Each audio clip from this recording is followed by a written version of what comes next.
Ladies and gentlemen, please welcome Congressman Matt Gaetz.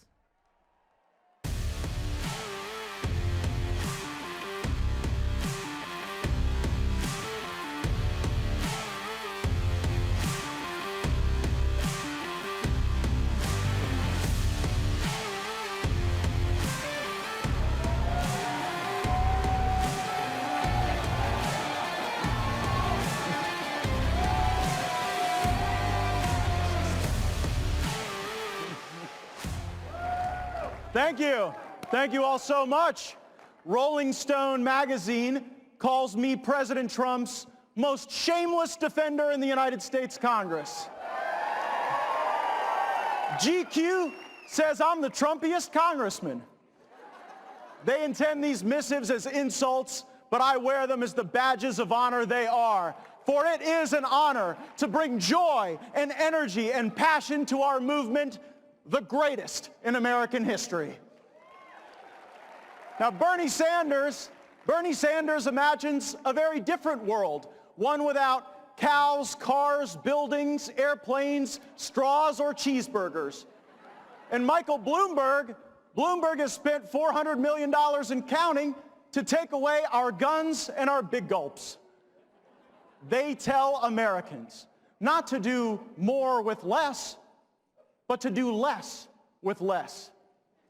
As conservatives, we hold tight to our principles by remembering our people, the United States of America, first, always, and forever. If we win, our people will have more, better jobs, higher wages, real opportunity. If they win, they will extend the dysfunction of the territory they already mismanage. They would bring us Detroit's gun control laws and California's illegal immigration sanctuaries. They would disarm you and then invite MS-13 to live next door. Turns out the liberal elites ain't so elite after all. We do not fear the political correctness police or cave to the cancel culture. We take up the duties as they are before us, and we meet them. Promises made, promises kept. You know, Donald Trump won the election despite their best efforts. Donald Trump is still our president, and we are the elites now.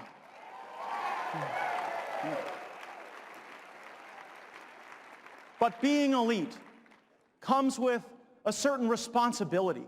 And our fundamental obligation is to tell the truth. The upcoming election is America's time for choosing. Capitalism versus socialism. But hear me now. We will not be able to successfully defend crony or corrupt capitalism. Honest capitalism, what we cherish, is under attack every day.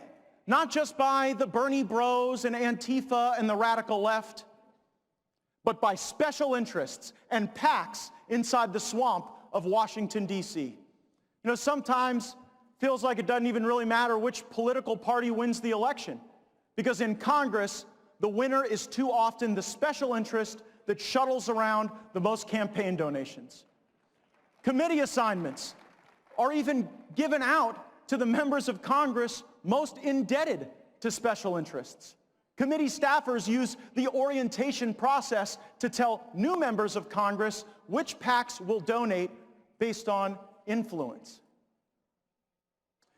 In Congress, the way folks typically move up is by proving that they are capable as a money launderer between special interests and our fake leadership. That is not the America we are promised. That is not the America we have been fighting for in the America First movement.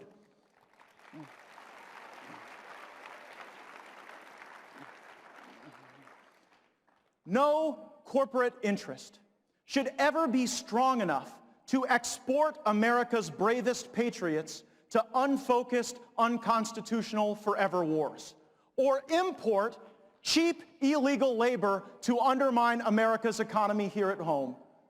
Big business, you know, they love the PAC process because PACs allow big business to put their interests over Americans. I know. I'm here to confess. I've catfished special interests out of hundreds of thousands of dollars, and while I never met their expectations, I always knew what they wanted. And what Washington PACs don't want is for us to peel back the curtain and expose their corruption. They want us to chant, "Drain the swamp," and then do nothing about it, as they turn the swamp into their own personal luxury mud bath. Our founding fathers did not commit treason against the crown of England just to watch our generation turn around and prostitute ourselves to multinational globalist corporate interests. They did not do that. No, our founding fathers pledged their lives, their fortunes, their sacred honor. You know, in Washington, we hear a lot about fortunes, not so much about honor and sacredness. This PAC donation process, with the expectation of exchanging money for favors, renders public service, what should be the noblest of professions, dangerously close to the oldest profession. I've never turned tricks for Washington PACs, but as of this very moment, I will not pick up their money in the nightstand anymore.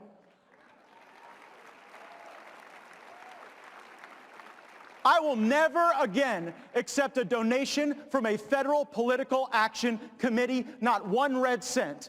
The American people are my one and only special interest.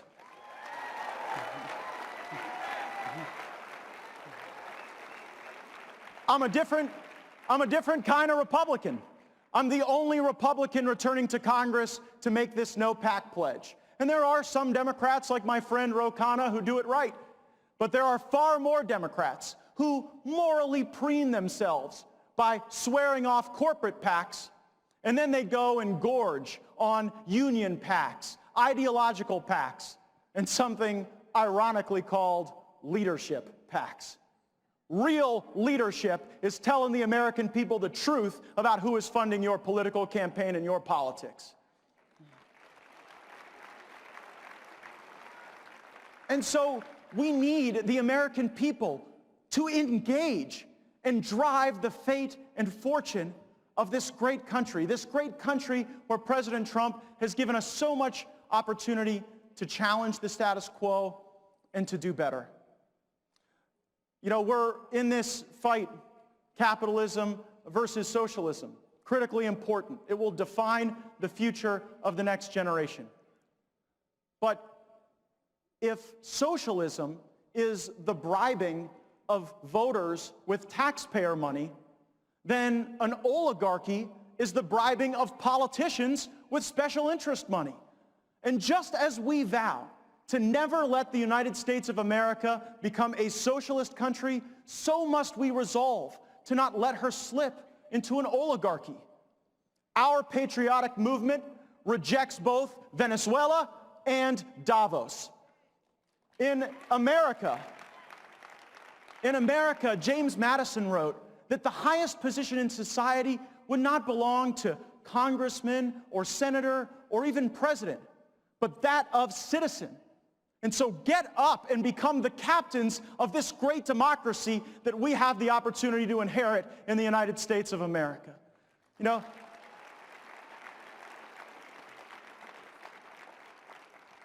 America is not just an idea. It is our home. And we must protect our home. And so join me. Let's send the message that your home, my home, our home is not for sale to any special interest for any cost ever.